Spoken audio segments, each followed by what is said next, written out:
What's going on, people? Welcome back to Man Knows Football.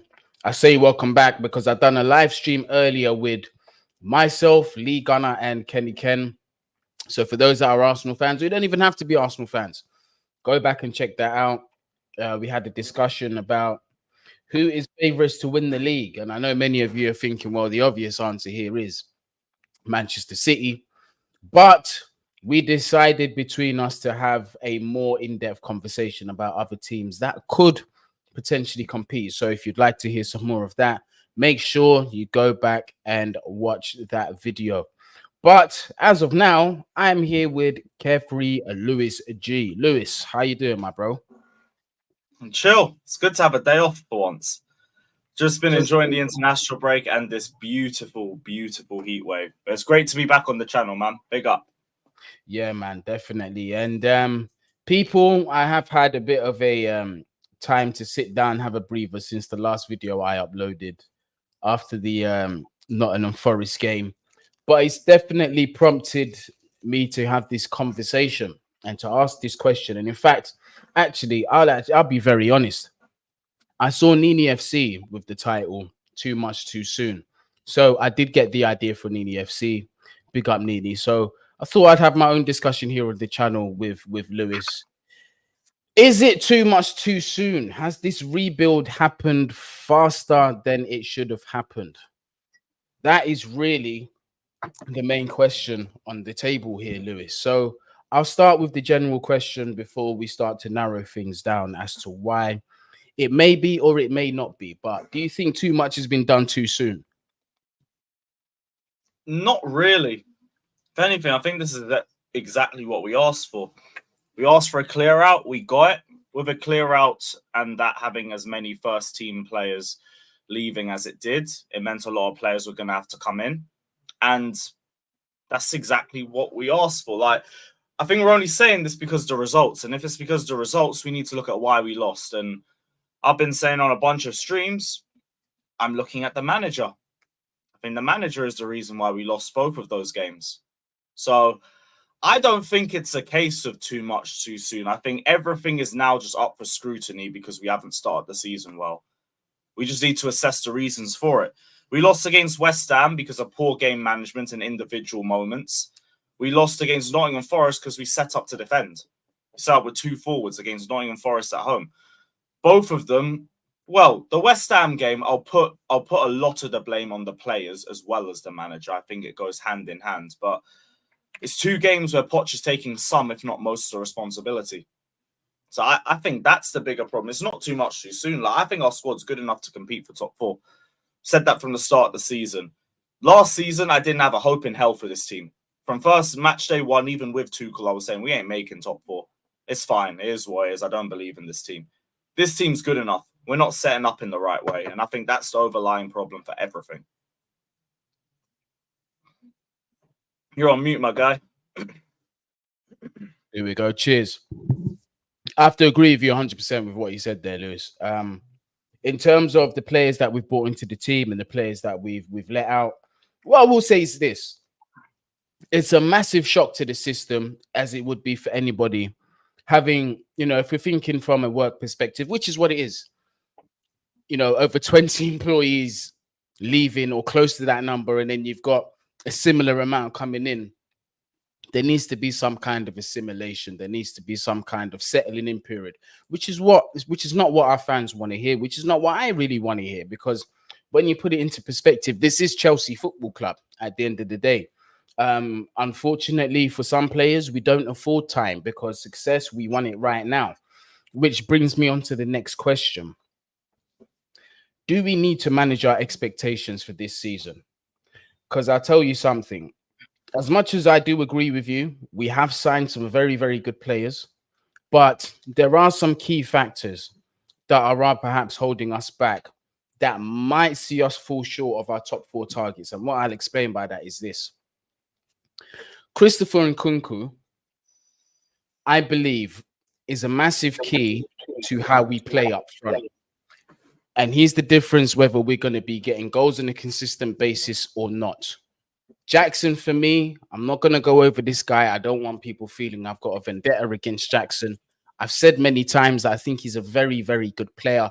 But in terms of a number 9, he's not that guy for me. I think he works better with a partner up top, and he should be the secondary of that partner. In Kunku, if we do not sign a striker in January or whatever, I believe can hold down that centre forward role until the summer. The guy's a prolific goal scorer. He can assist too. Links up very well with Jackson, as we saw in the preseason. But the fact that he's not going to be available till January and it's only now September, it concerns me, Lewis, bro. And that's only the striker position I'm talking about. I'm not even talking about the wings. I'm not talking about defense either. So based on that, I mean, this attacking conundrum, we'll start there. Does it fill you with much faith? The next 4 games, because I ask you this, because the next 4 games should be winnable games. But the 5 after that, it looks like hell in a cell, fam. We got Manchester. I think we got Arsenal in that mix. I think we got Manchester City. It's a bloodbath. Arsenal, Brentford, Newcastle. No, Right. Spurs, Man City, Newcastle, Brighton, and then Man United. It's like, if we can't even handle this one, it's long. But I get what you're saying with the attack. But my overlying feeling, it goes back to the same point that we just don't set up correctly. So if we don't set up correctly and we isolate our attackers, they're already playing on the back foot. So it again goes back to Poch. I agree we need a main outlet. Part of me thinks that needs to be either Nicholas Jackson doesn't get involved in build-up play as much and you tell him to literally stay on the shoulder of forwards, or you need an outlet for him. And that should be coming off the left-hand side, but instead we're playing Chilwell on the left, and that's a bigger problem. And it again goes back to the point that we don't set up correctly. Like, I'm not putting my expectations down personally, and it's because last season was so terrible. We need to get back to where we should be this season. We can't 100%. afford another year out of Europe. And we're set up correctly to do that in terms of the squad that we have, the development that they can have, the fact that they have 1 game a week as well. That's going to be that should be an advantage, even with that run of fixtures, because most of those teams will be in Europe. But it again goes back to the main problem. We're setting up like crap. And that's what's costing us these games. And that's what's making us have to temper our expectations. Because if we're going to play like this, we're not going to make top 4. We're not going to go near it. We need to play in a much more attacking with a much more attacking impetus. We could say the Nkuku injury and the Chukwuemeka injury has held us back. And I agree with that for now. But we just signed Cole Palmer. I need him in the 10 now. Now 100%. I'm going to need... Now, figure out who else is playing on the left, because Chilwell needs to be dropped. And then it could be... And then when Nkuku comes back, you could play him on the left side. And to be honest, he showed good moments for us on the left in pre-season. So I think that was Sterling on the right, Jackson up front. You could do something with it. And it's a shame that we've got Nkuku injured as of right now. But you could already set up the team in a much better way to make more chances and to win games. And we're not doing that. That's where the biggest problem is. Now, and you're right, because a lot of it is Pochettino down to the way he's setting up. You know, being overly pragmatic against teams where we should be giving it a go. You know, we did beat Luton, but again, we had 6 defensive players on the pitch. We shouldn't have that. And then obviously what happened against Nottingham Forest was a travesty. But speaking on that left wing position, because I went in on Ben Chilwell, I just want to clarify something. People, I think Ben Chilwell should be sold if this is the role he's going to be used in going forward at Chelsea Football Club. If Pochettino sees him as an out-and-out left-wing option, then we should sell him because he's not good enough to perform that role. If he reverts back to left back, all right, cool. But even saying that, he's still under a microscope for me because defensively, he's been a bit questionable for me. And even his strengths going forward, he hasn't been as majestic as what we're used to him. Because in front of goal, we remember, Ben Chilwell was a killer. Yeah, he was. He had brilliant technique. Anytime he's in front of goal, you know he's at least hitting a target or he's going to score. Now, he's making horrible decisions. But for me, if that's going to be his role, get rid. Do you see those Chilwell quotes that came up yesterday? No. Because it sounds like he's going to keep playing at left wing. Well, I'll bring it up. I'll put on the share screen for you. One sec. Yeah, send it to me so I can put it up. Or are you able to do it on your side as well? Yeah, just done it now. Should see it on the StreamYard. Oh, boom. Yeah, StreamYard is really upgraded, fam. Okay. Still learning as I'm going. Been playing left back and then left wing back, and now I am again higher up the pitch. I expect the pressure on me to contribute to goals. That's something I'm going to work on at Chelsea over the next few games to add to that goal threat. I need to shoot instead of passing the ball. And it's like, no. You need to improve on passing as well. Also, just the basics in ball retention and awareness and positional awareness. That would be nice too. But it sounds like he's going to still play Ben Chilwell on the left. And I don't get it. And this, and this, Lewis, this is the fuel to the fire that's going to add to this manager being sacked. Because remember, it's the small details that build the bigger picture. And this guy is starting to add quite a few small details to this picture, and it's becoming bigger and bigger and bigger. If this quote is to be believed, because the next thing that I was actually going to say is we actually have a fit natural left winger in this team. And we actually have a winger who could actually play there. Although Raheem Sterling is better on that right wing, I'd much prefer him still on that left wing than Ben Chilwell all day long. I'd much prefer that. Why is this manager not trusting Mykhailo Mudryk to play that left wing? Why do you think he doesn't trust him? I don't know, because one of the positives of Pochettino when we brought him in was that he was meant to be good with player development, and here Mudryk is still sitting on 7 starts since he's joined Chelsea.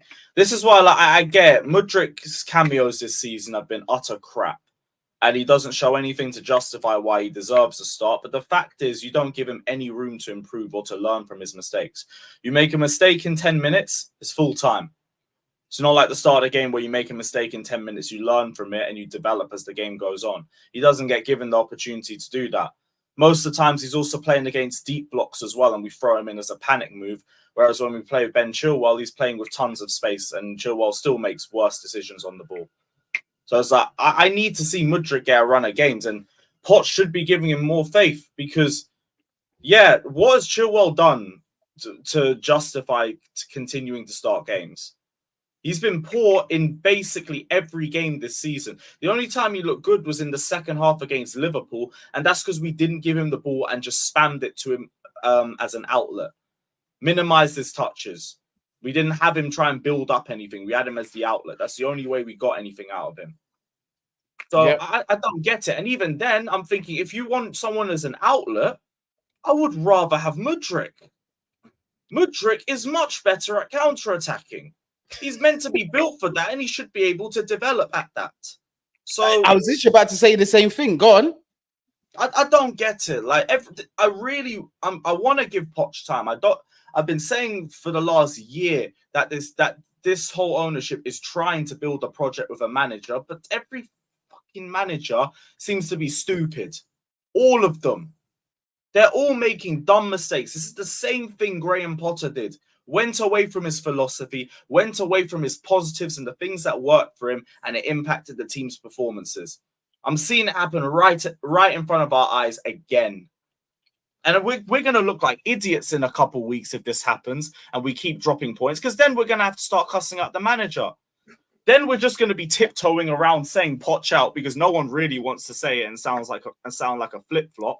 But this isn't good enough if we're not getting results. No, 100%. And for me, I'm not gonna do this whole patience thing like I done last season and with previous managers. I'm not, because Pochettino, yeah, regardless of what people want to say, has actually won a major trophy. He's actually won a league over at PSG.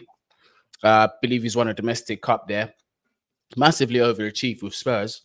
Now, in terms of his experience and the players that he's managed some of the biggest, highest earning and most elite players in world football. And he's got something out of that. In that situation, that's a challenge in and itself. And, you know, the way to prove that is a lot of people say, well, Mbappe, Neymar, they're supposed to win all these things. They ain't won a Champions League yet. They ain't. Sometimes when you've got a team with that much ability, it's very difficult to manage egos. But I say that to say this. He's won trophies with them.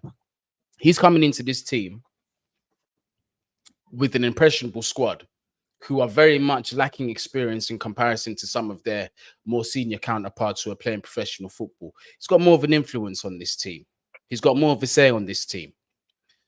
What I say that to say, there's more room for him to be creative and implement something in this team. And quite rightly, like you're saying, bro, he's being a coward, fam. Going with the back five needs to stop regardless of injuries. Two The forwards at misprofiling. home to Forest, like. Yep. And there's another point that someone's made in here. I just had it. Where was it? Someone was actually responding to CFC for life, and they said, here it is. Why isn't Poch playing generational Colwell at centre back? That's a good question, Lewis. Why is this guy playing Levi Colwell at left back? I don't know. Like, I'd say I'll take Colwell at left back over Chilwell. I think he's more defensively solid and he's a better passer. So I'll back that. But maybe he doesn't rate Chilwell at left back, which would be even more baffling in that case. Because if you don't rate him at left back, how the hell do you rate him at left wing? Like, how does that make any sense? It doesn't make sense. Cucurella doesn't get any game time, which I really don't understand. I don't think he's nearly as bad as this fan base makes him out to be. But Colwell at left back is like the least of our problems, to be honest. Like, there's much bigger issues. Like, Colwell at left back doesn't mean Chilwell has to play left wing. You can have somebody else at left wing, and that would be fine. But Colwell at left back, it makes no sense to me. I'll explain in a second because I need to. Santiago Munoz says it's not a back five. If you want to be a stickler, it's a back five and a back four. Alternating. Yeah, it's a bit of both. It's a bit of both. I mean? But you know what I mean when I say that. But Colwell, this is what I'm saying with CFC for life. It says it here. Passing is brilliant. Excellent. To a point where it's been wasted in a wide position. The ankle's not really going to get the best of his passing from out wide. I want to keep him central. But it makes an even more important point, something that is key for wide players, whether you're defensive or whether you're attacking. He doesn't overlap, nor does he underlap. And that's the first thing that should tell you this guy is not cut out for the attacking phase of a left back. Why play him there? That's a fair point. That's a fair point. Why play him there? When you've got two, as much as I don't rate Cucurella, I don't rate the guy, but he's a natural left back that knows how to underlap and overlap. Granted, he gets caught in possession. Granted, he sometimes gets caught too far up the pitch, but then so does Chilwell. If we're talking about roles make the bigger picture of the tactics, then play them in their roles then. Why not have Colwell in the back too? Because this is my next point. Not every game we should be playing Thiago Silva. Again, Lewis, I know you love Thiago Silva. I do as well. I love what this man's done for the club, and he's definitely one of my favorite centre backs of that generation. But if it means playing in the back five with this guy against your Lutons and against your Nottingham Forest, why not just go with Colwell? And why not partner him up with Disasi? I don't fully rate Disasi like that, but the guy's come back from working in a centre back pairing through the majority of his career. At least he knows how to play that role. But these are my questions that I'm asking of the manager. Why? Sorry, before you go, Lewis, why are we as fans able to identify this? And these managers are not able to identify it. I'm not too sure because, like, I could understand resting Thiago Silva every now and then. The Nottingham Forest game wasn't good. That was one of his worst Premier League performances. I don't know if we're playing the back five solely for him, though. That's the only thing I will say about it. Or back 4/5 or whatever it is in possession, because it turns into two different things. I don't think we're playing it solely for Silva. I think he's being a bit of a pussy, personally. Yep. Ian Matson. Ian Maatson. Yeah, this guy's going to go in January if Poch keeps refusing to play him. He'll be gone. Smashed it at left back at Coventry. I know this because my stepdad's a season ticket holder and he used to rave about him week in, week out. Smashed it at Burnley to a point where company kept coming back for him in the summer. He wanted to play it back. Smashed it at left back there. Deputized sometimes at left wing, but more time at left back. Comes to Chelsea, you're using a centre back as a left back. Matson's more reliable going forward than Chilwell, but yet you still use Chilwell. Pre-season, you use Maatson, and he looked very, very good. Scored and assisted, I believe. Why all of a sudden the diversion from that? I'm not understanding, Lewis. I'm really not getting it. Backline of list. Oh yeah, Badiashile as well. Look, we can just start Badiashile. We don't even have to go with Disasi and Colwell. We can go Badiashile and Colwell. People might worry about experience. A lot of people say, well, yeah, they're a bit young, they're too inexperienced. Well, against Luton, against Nottingham Forest, against these kind of teams, is it really too much to ask for them to play? I don't really care too much about experience at this point. If you're good enough, you're good enough. Like, that's just the way I see it. If you want experience, take the Sassy out and put Thiago Silva in there, and you're fine. Like, but we experience only goes to a certain point. I need players that are good enough. Chilwell is one of our most experienced players. He's been our worst player this season so far. So it's like, what's your overall take on Chilwell? What do you think should be done about him? Drop him. This has been an alarm bell ringing for me since last season. So a lot of people did not want to have this conversation about him. He is everybody's press trigger. I remember we played Wrexham in pre-season and Wrexham used him as a press trigger. They are a League 2 side. And they were pressing him and he couldn't handle it. His first touch ain't good enough. His defensive awareness isn't good enough. Shocking now. Shocking. Going forward, he barely wins any of his duels. He loses the ball for fun. He's only good for a cross or two a game. Bro, he slows down play so much as well, man. And the most annoying thing about talking about Chilwell with most people is that it's just a complete double standard with him and Cucurella. Yeah. Cucurella had off-the-field issues, had his house robbed and his family held at gunpoint, had tonsillitis for 5 kilograms. He gets booed when his name gets rung out at grounds. He got booed for misplacing 2 passes against Wimbledon. He had 95% pass accuracy that game. Chilwell had 44 against Forest. And we had 70% possession. So most of the fucking turnovers came from him. He got clapped off by all 4 corners of the bridge. It's double standards. All because one won the Champions League for us and we played a back 5. So suddenly, like, he's the one living off the UCL final now. It's not Mount anymore. It's not Havertz. It's now reverted to Chilwell. Like, he's not good enough. You're only as good as your weak point, and Chilwell is our weakest point.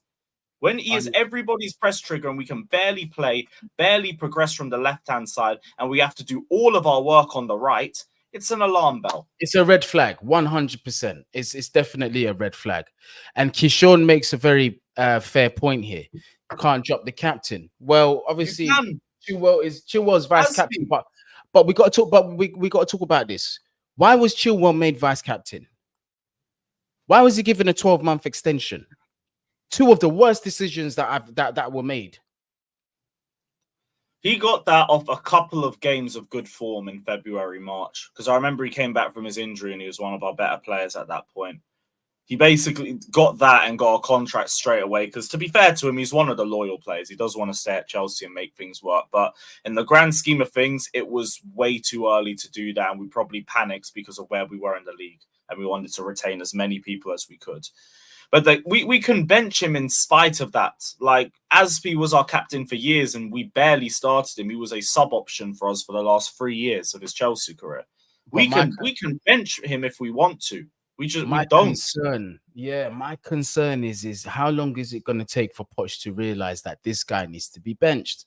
Because he's staring him in the face, and it has been ever since before preseason. If he'd been watching this Chelsea team, but I guess, listen, if we're going to be fair, I guess he's come in and he's given everyone a clean slate because last season was a bit of a freak season. So I think it's a bit fair to say, you know what, we'll forget about what happened last season, but fresh slate. And he doesn't seem to have taken the opportunity to really. And then, do you know what it is? On top of that, what makes this even worse, what vindicates us even more? He's a senior player, bro. What kind of example is this? This is all the more reason to bench him. I'm looking at him with the armband, and he's our worst player. Like, this is my leadership. I'm good. I'd rather give it to Enzo, even if he's got like 20% English, because you can just lead with your football. If you're one of the best players, lead with the armband. That's why Hazard was fucking Belgium captain. Hazard ain't never been a leader, ain't never been a model trainer. You just give him the ball. He'll give you confidence. Simple as that. And they'll set the example. Well, you have tried to avoid giving him the ball. No, 100%. Hey, it's just the Chilwell agenda, according to some. I now know. I've moved from Havertz to Chilwell. No, the brother is just crap. I've got a Chilwell agenda. I've got a Jackson agenda. I've got a Conor Gallagher agenda as well. You name it, bruv. We're in the same boat. But let's move on to the midfield, because this is something that really made my blood boil. In that post-match, I almost picked up my own camera and threw it against the wall when I remembered this. You start the midfield three, right? Your pivot and your attacking mid. Cool. The three that you chose is down to that's what's available to you. Cool.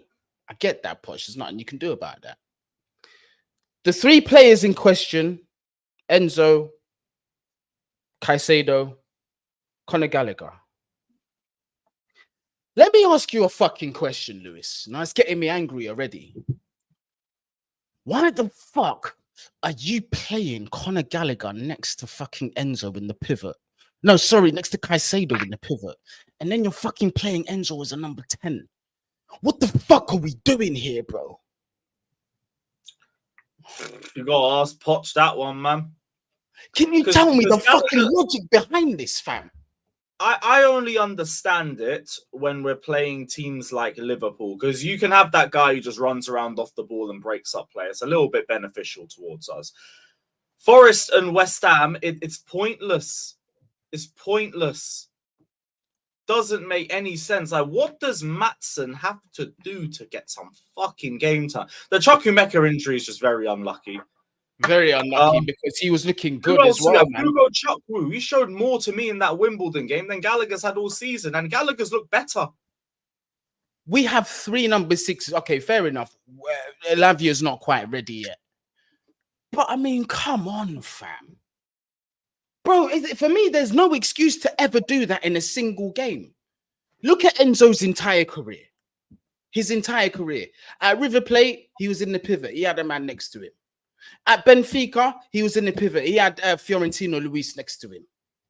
At Chelsea, we buy him Caicedo for a record midfielder price. But then we move him further up the pitch to play number 10. And then we play Conor Gallagher in the pivot. Which the most ironic thing is as well, by the way, Conor Gallagher naturally is a number 10. So what are we doing here? Enzo, you want him... Sorry, Enzo, you want him sitting deeper. You want to build the team around this guy. You want the game to go through him. You want him to pick up the ball and start that and start that phase, the attacking phase off it from deep. If it's not going to be a Levi Colwell, one of them ball distributing centre backs, that's your guy at all points. Why the hell are we doing this? Let's just hope. This is one thing where I'll actually give Poch a bit of time with this, because I'm going to hope it's because of the lack of midfield options that we've had. And I'm going to hope in the next game I see either Romeo Lavia or Cole Palmer in that midfield instead. Now, if we don't, cool.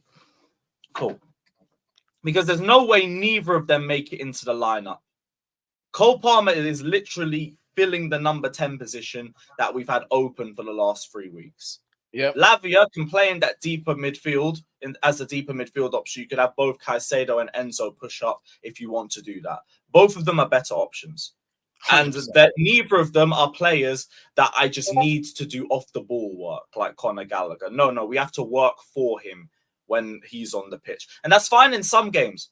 The bigger teams, I low-key see the idea with it. You need somebody who's just focused on doing the dirty work. That's okay. Yeah, you need a dog. Not Absolutely. sitting back on us. Not when guys are sitting back on us. So Bournemouth, I need to see something else. Now, if I don't see something else, we'll see. Yeah, I agree. Stephen Essen says, if I see Poch bench Lavia for Gallagher, I'll fully vandalize. I'll be there next year. Don't forget, they need Gallagher there, so there's some inspiration for the Cobham youth players that you can make it. It doesn't matter that Matson's there or Reece James or Levi Colwell. No, Gallagher has to start. Has to be Conor Gallagher. It has to be Conor Gallagher. I don't get why it just has to be. Yeah, Lewis, bro, we're doing the X-Men telekinesis thing. I fully understand where you're at, fam. But trust me. Chloe Paul, here's the thing. No one says that Conor Gallagher is a bottom of the barrel dog shit player. Conor Gallagher is a good player, just not for Chelsea. Do you know why? The standards are way up here for Chelsea first and foremost. And another thing is, Conor Gallagher's never used in his strongest position anyway. So what's the point in him being there? And the position that he is being used in, you've got infinitely better options there. So what are we doing with him at the club? That's the question. To keep getting some technical ability. All of his best attributes are off the ball. That, to be fair, his tackling's improved. I will give him that. His tacklings are a lot better this season. But when it comes to releasing the ball, unless it's just to someone 5 yards next to him, it's not it. It's not it. The only other thing I'll say is he gets into goal scoring positions well. He does. I don't think I've seen a bad miss from him. But for a midfielder, he's what's that word I'm looking for? His press resistance is so bad, bro. Yes. You close him down, get within 10 yards of him. You won't even have to put pressure on him. His touch will just kick the ball away just move the ball away from you. You just dispossess him. You can't have that in the midfield. This is the thing, right? I don't enjoy speaking about my homegrown players like this. Don't think I do. I'm just saying the uncomfortable truths that people don't want to say because they're supporting the club a certain way or they don't want to, you know. Wimbledon. Yeah. Forget it. Safe, Bobby. Forgot about that game. I tried to. Wimbledon. Who's missed at Wimbledon? Gallagher had a string of misses. He had a string of misses in that game. He was terrible. That was his worst game this season. Who said Gallagher's clear of Lavia? Oh, no, don't tell me someone said that. Who actually said... Yeah, do you know what? I'm not even going to look for it because it's all mad. It's all mad. Yeah, I can't find it. It's all mad. Because no, we're not doing that. We're not doing that. Yeah, that's not a discussion. But we also... We almost got rid of him. Spurs are very much interested in the player. 45 to 50 million is the rumored price tag. Now, I don't know how we didn't sell to Newcastle on first. Was it Newcastle or Everton that offered the 50 M's last time? Everton offered 45 in January. West Ham, I think, offered around 40 million. And that was about it. But I got us rejecting West Ham. Like, you could get 45 to 50 for him. If we get Hudson-Odoi in this deal, I'm not going to forgive Chelsea for this. And what I mean, to those of you that don't know the term Hudson-Odoi, a term that I'm coining right now, is to be Hudson-Odoi is to have the opportunity to be sold for £50 million to then be sold for £4 million to Fulham. That's what being Hudson-Odoi is. I'm not trying to see this with Gallagher. I want my profit. I want that 50 M's that is going to the Musiala campaign project that we need to bring this guy home next summer, as well as bring a striker home project as well. Those are the two things that we need. But yeah, do you know what? The final question that I've got for this stream, will spend 5, maybe 10 minutes if the peoples are lucky, and give me some more likes actually on a serious discussion about top four. I want to revisit this. I know we touched on it briefly, but I do want to revisit this. Let me get the fixtures up on the screen so the peoples can also see exactly this run of games that I'm talking about that are coming after the next four that we must win. So where do I go? Fixtures, all clubs. Obviously, it's the mighty Chelsea. And then I'm going to get this out of here. Yeah, you see, no more of these OBS problems, people. I'm moving as smooth as an egg, fam. Look at this. Boomski. Yeah, boomski. All right, so these are our Premier League fixtures. And I just lost the tag. You see what happens when you brag so much? Now you just lose the tag. All right, now here we go. Bournemouth away. We should be winning that. Villa at home is going to be tricky, but I want to see a win. Fulham away, we should be winning that. Burnley away, we should be winning that. I want 12 out of 12 points. But before that game, I said I wanted 15 out of 15. But here we are. Now look at this run of games, Lewis. Arsenal at home, Brentford at home, Spurs away, who are playing very good football without Harry Kane, by the way. Manchester City at home, Newcastle. Spurs, is it? No, Spurs is no, because this is EST. Oh, so yeah. This is, remember, I'm in New York, people. So the times are 5 hours behind if you're in the UK, because I'm in New York, so showing Eastern time. Yeah, so Newcastle are not doing that great right now. Hopefully that form continues until we play them. But you know our luck, Lewis. As soon as we turn up, they turn into flipping prime Barcelona. Do you know what I mean? Brighton are doing their thing. Like, it's never a good time to play Brighton. United, I don't know how they're going to look with Amrabat and in this team, and how their injuries are going to look like around this time. We may get the win, we might not. But fam, I'm saying this. You see this run of fixtures here between the 17th and the 7th of October. If we don't get 12 out of 12 points here, I'm going to go on record to tell you I don't think we're going to get top four. Because if we don't get 12 out of 12, it will tell me that we're not ready for these games here. And then Nkunku's not. The only thing I'm going to hope is that maybe the fact that we're playing teams that will come out and give us a game might help us a little bit more. That might be where Poch's little pussy tactics might come and save us a little bit. But it shouldn't even get to that point. Like, manage the games in front of you. Let's just not be a bitch in every single game, please. Because this is just... Fred, no one's saying that we will. I'm saying that's what I wanted. Before this, I was included the 5 out of 5. I was including the Nottingham Forest, by the way. I said that's what I wanted. And I also said that will tell me that there's actual progress. That will tell me that we are heading in the right direction. And we failed at the first hurdle. If you're asking me, do I feel confident that we're going to get 12 points out of these next 4 fixtures? I'll tell you straight up and down. No, I don't feel confident. And that to me is, and this is why I say, if we don't win these next 4 games, I think we're going to struggle for top 4. Big time. Big time. Because remember, Lewis, no Nkunku, no Nkunku, no Nkunku, no Nkunku, no Nkunku, no Nkunku, no Nkunku, no Nkunku, no Nkunku, no Nkunku, no Nkunku, no Nkunku. But that's also, we have Cole Palmer. And Chukwuemeka will be back by then. True. Like, here's the thing. I get the injuries. They're going to hurt us. But to me, it's Poch. Poch before the injuries. Because he's the one fucking up.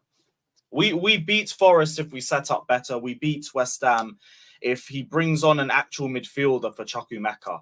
And not Mudryk. Facts. So I look at him for both of it. I understand all the other sentiments. I think they're underlying problems. But the number one thing staring us in the face, Pochettino needs to pattern up. 100%. Cannot see a back 4 against Bournemouth.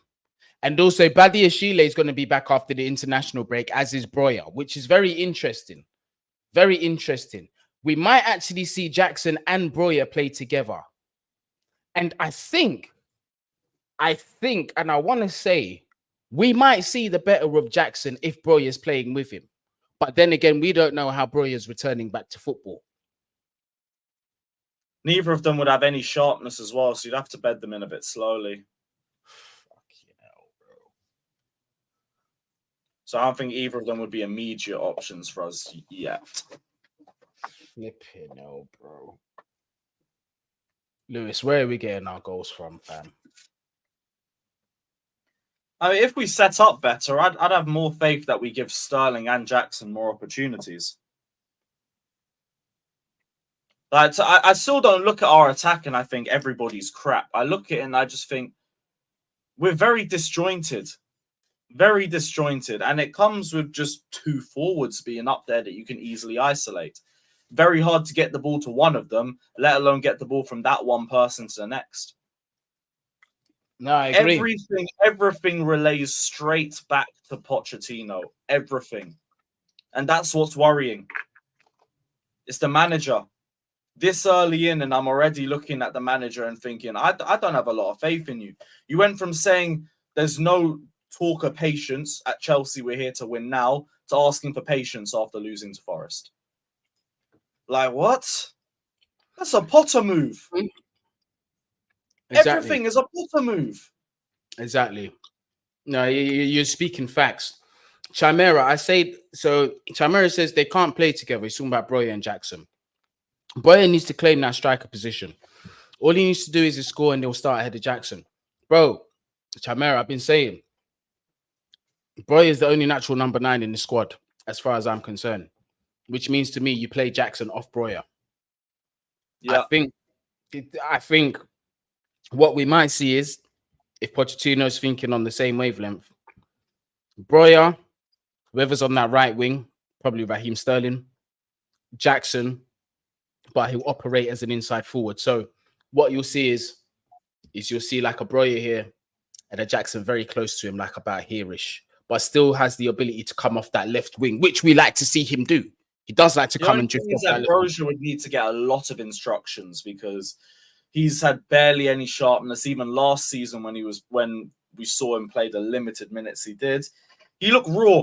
And raw is a nice word for saying, like, you weren't good, but you're young, so we're not going to cuss you out for it or anything. But yeah, exactly. It weren't good. It weren't good. So I think I wouldn't mind it, but you need to give him a lot of tactical instructions. And right now, Poch, I just need to see you do something that gives me a bit more faith in you again. No, 100%. And the thing is the two of us, we're sitting here, and we both know that Poch has got it in him. This ain't me saying he's a shit manager.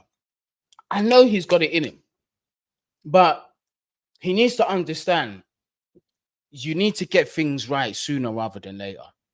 We've been patient. For Chelsea Football Club, we've been patient enough. So these foolish mistakes need to end.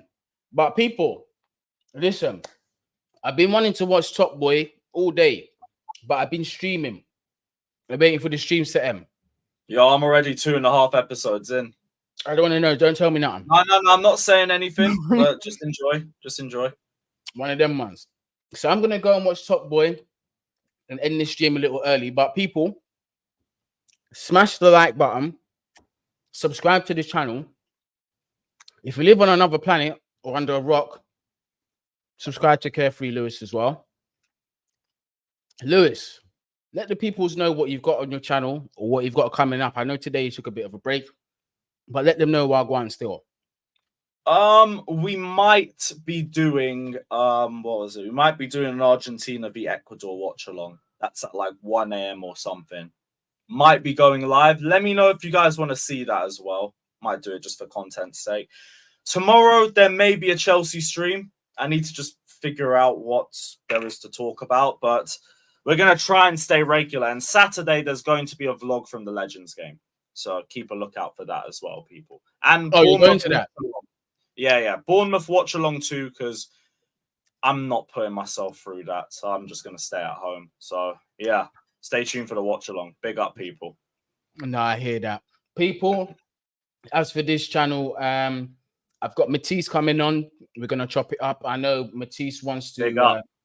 give a bit of a rebuttal to my video. So it will be interesting to have a slightly different opinion. Obviously, you lot know Matisse. That should be a good one.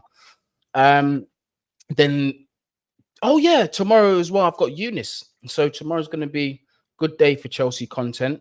So make sure you check those out. Also, make sure you check out Carefree Lewis as well tomorrow with his lives. I'll be reminding you to go in his live as well when we're done. But people, thank you very much for joining in. Big up yourselves. Big up everybody in the chat.